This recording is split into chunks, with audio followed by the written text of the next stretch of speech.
네, 정치권의 가장 뜨거운 이슈에 대한 입장을 양당 대변인에게 직접 들어봅니다. 여야 스피커, 임세은 더불어민주당 선임 부대변인, 권영현 국민의힘 대변인 두 분과 함께합니다. 반갑습니다. 네, 지난번에 두 분의 좀 케미가 저는 좋았던 걸로 기억이 나는데 네. 또 이번에 임세은 부대변인께서 함께해 주셨고요.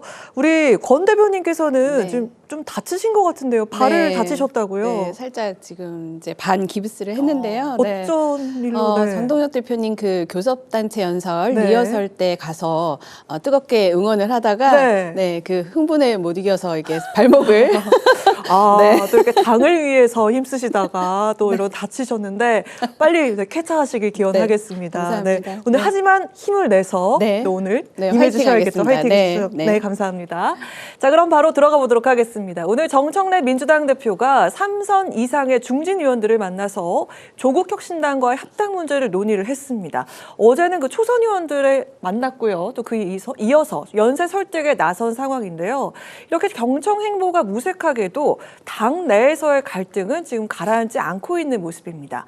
오늘 10일엔 재선 의원들도 만날 예정이라고 하는데 지금 당내 분위기를 좀 어떤지 들어볼 수 있을까요? 저희가 이제 정청래 대표의 합당 제안 이후로 이제 여러 내용이 사실 있는데요. 사실 그 내용이 아니라 민주주의에서 당연히 있는 토론의 과정이다라고 저희는 봅니다.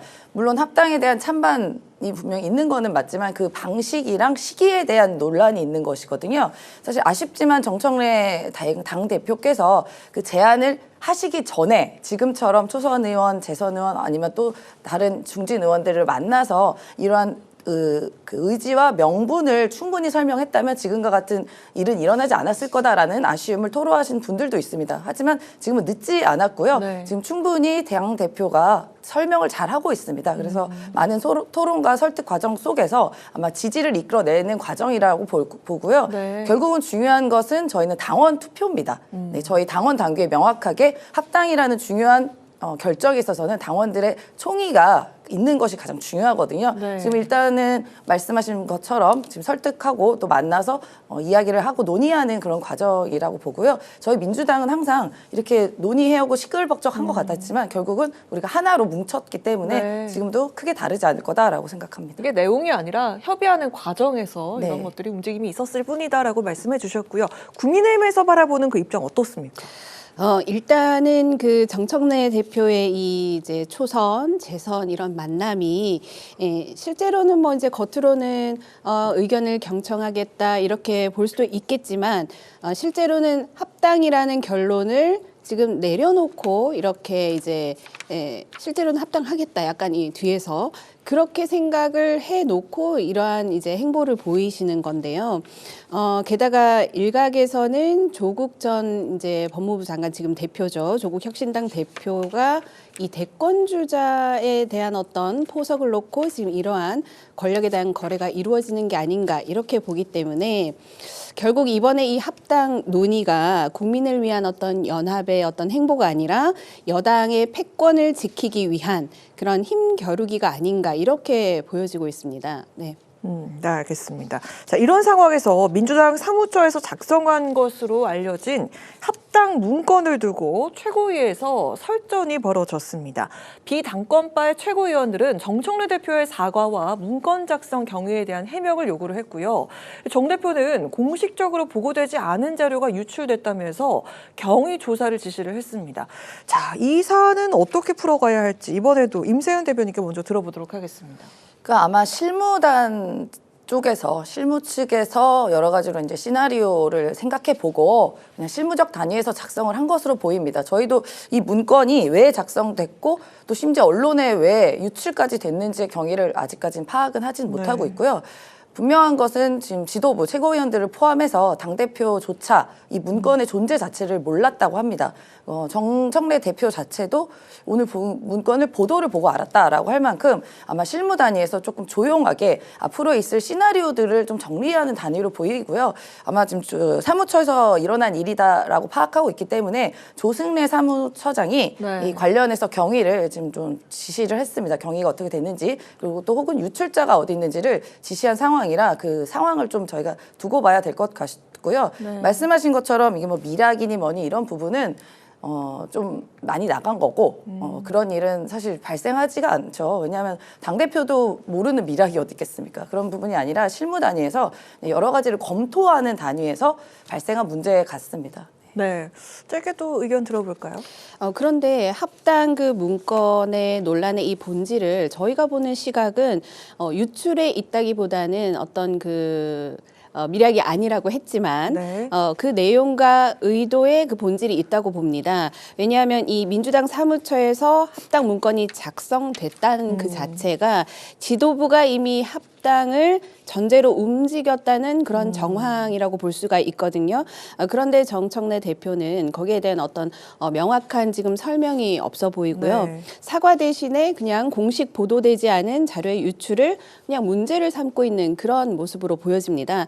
그래서 당내 이 갈등이 좀 풀어지려면은 누가 이 문건을 만들었고 그리고 이 활용의 계획이 무엇인지를 명백히 밝혀야지 아마 이 갈등이 봉합되지 않겠나 이렇게 보고 있습니다. 네. 이 사안에 대해서는 또 문건이 유출될 만큼 또 다음 주가 주목되고 있고요. 자, 이제 국민의힘 상황도 살펴보도록 하겠습니다. 장동혁 대표가 오늘까지 재신임이나 사퇴 요구가 있을 경우에는 전당원 투표를 하겠다 이렇게 밝혔습니다. 이를 두고 친한계와 오세훈 서울시장 등은 협박 정치다 이렇게 비판을 한 반면에 정면 돌파를 지지하는 그런 목소리도 나왔습니다. 조건부 재신임 카드가 당내에 과연 어떤 영향을 미치게 될까요? 직을 걸라 이렇게 하면서 응수를 했단 말이죠. 어떻게 보십니까? 저는 사실 그 기자회견 보면서 정말 그동안 고구마 100개 먹었던 같은 그런 답답한 마음이 네. 시원한 사이다를 마신 그런 느낌이었습니다. 네. 왜냐하면 저희가 정당하고 공정한 전당대회를 통해서 전 당원의 총의를 모아서 저희가 직접 뽑은 당 대표신데 특정한 사유가 없이 저희가 봤을 때는 그냥 자기 마음에 들지 않기 때문에 재신임을 원한다, 사퇴해라 뭐 이런 발언들을 만약에 너도 나도 한다면 이것이 과연 공당인가. 그리고 중요한 것은 이것은 저희가 큰 이 본질의 핵심이 어디에 있냐면은 장동혁 당 대표를 향한 공격이라고 볼 수도 있겠지만 이 대표를 뽑은 당원이 주인이잖아요. 네. 그래서 이 당원의 어떤 주권에 대한 도전이다. 이렇게 보기 때문에 이번에 이 계기를 통해서 명확하게 당의 기강을 바로잡고 정말 자기의 직을 걸 정도의 그런 진정성 있고 어떤 명백한 사유가 없을 때는 이러한 발언들을 하는 분들에 대해서는 다시 한번 자중과 자기의 행동을 돌아볼 수 있도록 그런 계기가 돼야 된다고 생각합니다. 네, 민주당에서는 어떻게 보십니까? 그러니까 이 부분이 민주당, 더불어민주당과 국민의힘의 전 차이라고 보여집니다.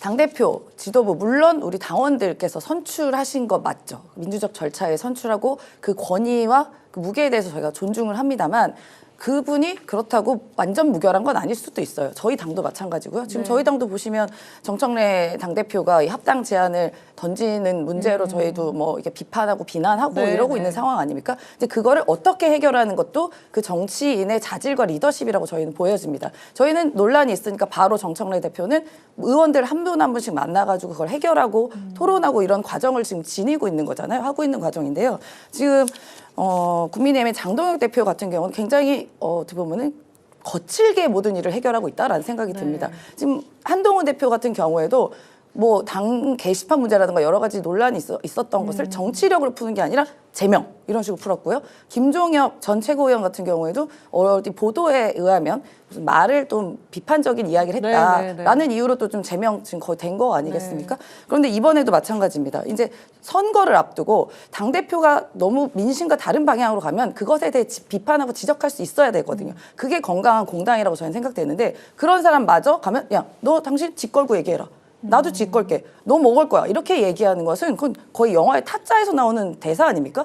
이거 묻고 더블로 가. 이런 식의 정치는 사실 바람직하지 않고 국민 보기에도 좀 볼썽사납죠. 그래서 저는 우리 장동혁 대표도 어쨌든 대표가 되셨으니까 좀 너른 마음으로 좀 그런 비판과 비난도 좀 들을 수 있어야 되는 거 아닌가라고 생각합니다. 이 이야기에 대한 답변을 좀 들어볼까 좀 하는데 반박을 거칠고 너무 강경하게 대응하는 게 아니냐라는 그런 지적이 나왔거든요.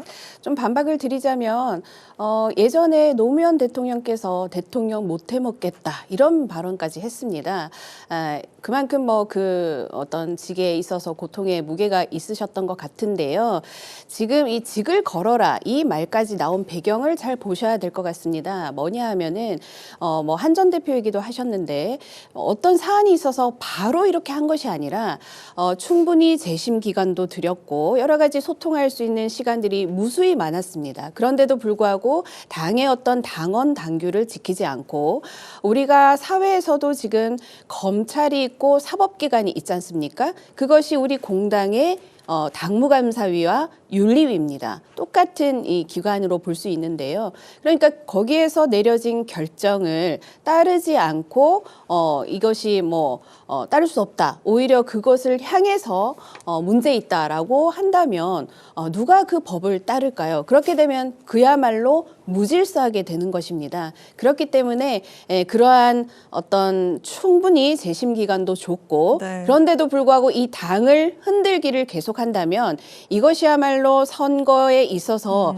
지는 길로 가는 것이다. 저희는 그렇게 보는 이유가 우리가 옛말에 그런 말도 있지 않습니까? 집안이 화평해야지 일이 잘 되지 않습니까? 이 집안 흔들기를 좀 멈추게 하고 정말 이 집안의 질서를 공고히 한 다음에 그렇게 해서 지방선거에 저희는 충분히 이길 수 있다고 봅니다. 네, 그렇군요. 다음 주제로 넘어가 보도록 하겠습니다. 한편 이 대통령이 SNS를 통해서 부동산 관련해서 고강도 메시를 이어가고 있습니다. 다주택자 양도세 중과 유예를 종료하겠다고 밝힌 데 이어서 비거주 1주택에 대한 문제까지 거론을 했는데요. 자, 이를 두고 정부가 보유세 등 세제 개편 가능성을 시사했다라는 그런 해석까지 나오고 있습니다. 이 대통령의 부동산 경고에 대한 여야 입장을 들어볼까 하는데요. 어느 분부터 먼저 이야기하시겠습니까? 네, 먼저 하시죠. 네. 일단은 우리 이재명 대통령께서 마귀의 영혼을 판 사람들 이런 발언도 하셨거든요. 그래서 좀 상당히 놀랐는데 그렇다면 청와대나 우리 내각에 있는 분들 다주택자 분들이 분명히 있을 텐데 그분들이 다 이제 그 발언에 따르면 마귀인가 이런 극단적인 어떤 그런 발언까지 좀 하신 것 같은데요. 실거주하지 않는 아파트를 이재명 대통령께서도 지금 4년 넘게 보유하고 있는 것으로 알고 있습니다. 그래서 집값이 떨어진다고 믿는다면 아마 먼저 처분을 하시지 않으셨을까 이런 생각이 드는데요. 본인은 그렇게 하지 않고 국민에게 좀 호통치듯이 하는 이러한 모습은 좀 적절치 않다 하는 생각이 들고요. 부동산 정책의 정답은 정말 무수히 많은 전문가들이 제안을 합니다. 규제와 억제가 아니라 공급에 있습니다. 많은 공급을 할 때 결국 부동산 안정이 되는데요. 이런 부분이 좀 너무나 아쉽고 왜 실패한 이전 정권의 그런 부동산 정책을 따라가는 것일까 하는 안타까움이 있고요.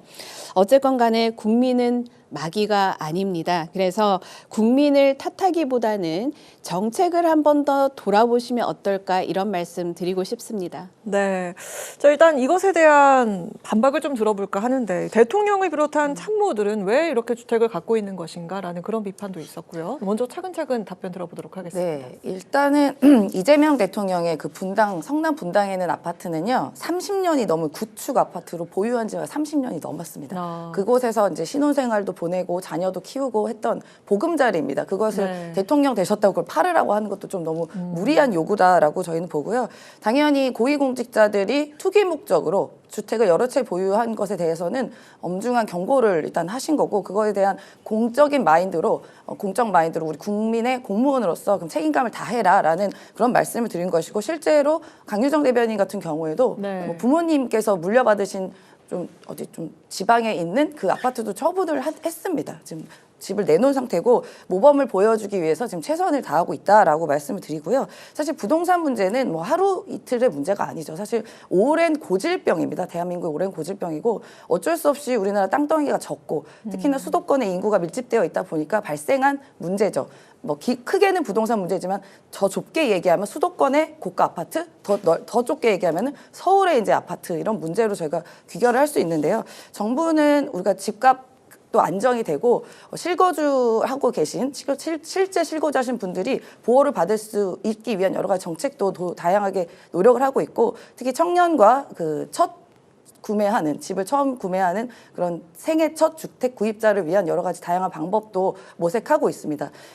지난달 같은 경우에는 공급 6만 채를 네. 저희가 계획을 한 바가 있고 여러 각도에서 다양하게 부동산 안정을 최선을 다하고 있는데 다만 이 정책이라는 것은 바로 딱 하면 바로 실행이 되는 것도 있고 안 되는 것도 있고 그 효과가 뭐 길게는 뭐 몇 개월 혹은 그 다음에 발생하는 것들도 있습니다. 이제 정부가 의지를 보여준 것은 적어도 투기 세력이 앞으로 지금처럼 했던 것처럼 부동산 투기로 돈을 벌고 불로소득이 되고 그것이 우리 청년들이 집을 사는데 방해가 되는 이런 행위는 근절하겠다라는 일관된 메시지를 보여주고 시장에 신뢰를 주고 있는 것이거든요. 네, 저희가 최선을 다해서 대통령과 정부가 노력을 하고 있고 저희 민주당도 잘 뒷받침할 것입니다. 공급에 대한 문제를 꼬집어 주셨는데 충분한 답변이 됐는지 궁금하고요. 그리고 당초에는 뭐 세금 문제는 크게 건드리지 않겠다라고 대통령이 얘기를 했었는데 이 보유세 등의 세제 개편 가능성이 쏙쏙 이렇게 나오고 있다. 네, 이런 것들이 발표되고 있는데 이거에 대해서 좀 어떻게 생각하시는지 들어볼 수 있을까요? 앵커께서 말씀하신 것처럼 저는 이 이재명 대통령께서 조금 말의 어떤 무게를 좀 가지시면 어떨까 싶은 것이 예전과의 어떤 이 말의 흐름이 조금씩 자꾸 변합니다. 그게 이제 뭐 윤 전 대통령 때 아마 제 기억으로는 시장을 이기는 정부가 없다. 이렇게 이제 굉장히 그때는 비판을 했는데 지금은 또 정부 이기는 시장 없다. 또 이렇게 말이 바뀌었습니다. 보유세도 마찬가지인 것 같고요. 그래서 부동산 정책에서 우리 진보 정권 들어서면 집값 오른다 이런 말도 있듯이 이제 이재명 정권이 혹여라도 이번 이 시기에 정말 이 신기록을 세우는 것이 아닌가 이런 우려가 있는데요. 어쨌건 간에 좀 정책을 좀 일관되게 말을 바꾸지 말고 한번 좀 정말 시장을 생각하는 그런 정책으로 좀 신중하게 접근을 하시면 좋겠다 이런 말씀 드리고 싶습니다. 네. 저희가 그 대통령께서 말이 바뀐 게 아니라요. 대통령의 의지는 정확합니다. 당연히 우리가 자본주의 국가에서 시장에 대한 존중은 기본 바탕이고요. 네. 그 말씀하신 시장 이기는 정부 없고 정부 이기는 시장 없다. 이 말의 취지는 왜곡된 시장을 이기는 정부는 그러니까 왜곡된 시장을 우리가 바로 잡겠다는 겁니다. 정부가 왜곡된 시장을 바로 잡겠다는 의지를 전 보여준 것이고 그것의 하나의 대표적인 예가 바로 주식이거든요. 코스피거든요. 네. 주식시장이 굉장히 왜곡되어 있었는데 그런 그 문제점들 바로 잡으니까 바로 주가지수가 상승한 거 아니겠습니까? 그러한 맥락으로 이 부동산의 왜곡된 이런 시장을 바로 잡겠다라는 표현으로 보여주시면 될 것 같습니다. 네, 알겠습니다. 민주당이 검찰개혁의 법안의 쟁점이었던 공소청 보완수사권 문제 결론을 내렸습니다. 보완수사권 대신에 보완수사 요구권만 허용을 하고 중대범죄수사청의 수사 인력은 일원화하기로 했는데요.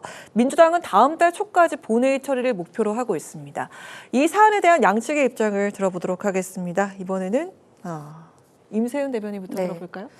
그 검찰개혁 문제는 저희가 문재인 정부 시절부터 굉장히 큰 과제로 삼아왔습니다. 이제야 스타트가 되고 이제 처리를 눈앞에 두고 있는데요. 그동안 많은 논란들이 있었고 많은 수기의 과정과 토론의 과정이 있었습니다. 근데 그 중에서 그러니까 보안 수사권을 하려고 했을 때 보면 또 굳이 또 검찰이 그 당시에 보면은 뭐 항명을 한다던가 뭐 말도 안 되는 정치 수사를 한다고 계속 제동이 걸려왔었습니다. 그러면 우리 국민들의 의지, 뭐 다수의 국민들의 의지는 이 정치 검찰 정말 뿌리 뽑아야 되는 거 아니냐라는 총론으로 모여졌고 저희 민주당은 당연히 공당이다 보니까 그런 의지를 받을 수밖에 없는 것이군요. 사실 이 보안 수사권 관련돼서도 당 내에서도 여러 가지 그러니까 논의가 있었습니다. 이게 어느 정도는 두어야 된다. 또 민생 범죄에 대해서는 필요로 하다. 아니면 아예 검찰은 수사권은 다 박탈해야 된다라는 논의가 있었는데 결국 결론이 난 것은 보안 수사 요구권까지만 주어야 된다라고 이제 결론이 된 거예요. 물론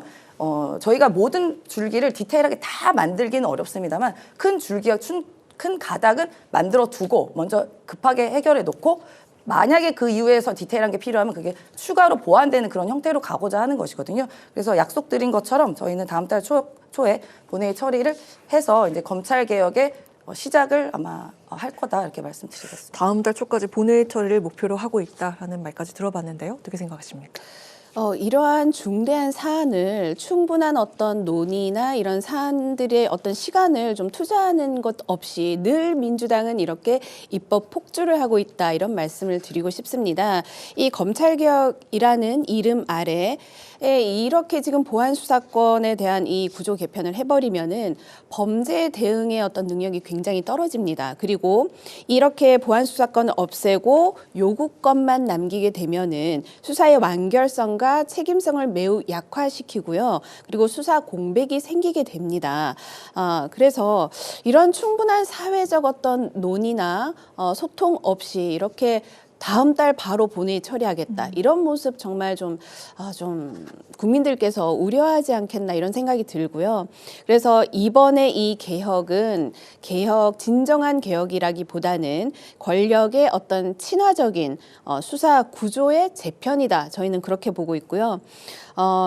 권력의 수사를 앞으로는 더 어렵게 만들지 않겠나 하는 우려가 있기 때문에 저희는 이러한 행보에 동의하기가 어렵다라는 그런 입장입니다. 국민의힘의 좀 대응 어떻게 좀 네. 아무래도 저희가 뭐 의석수로서 밀리기 때문에 글쎄 또 필리버스터를 할지 뭐 어떨지는 모르겠지만 그래서 저희가 누차 민주당에 항상 말씀을 드리는 것이 이러한 중요한 개혁은 소통을 하고 사회적인 합의를 한 후에 입법을 하는 것이 좋다. 너무 이렇게 밀어붙이는 모습을 계속적으로 보여주면 결국 국민들께서도 저 당은 다수당으로 그냥 밀어붙이는구나 이렇게 보실 거라고 생각합니다.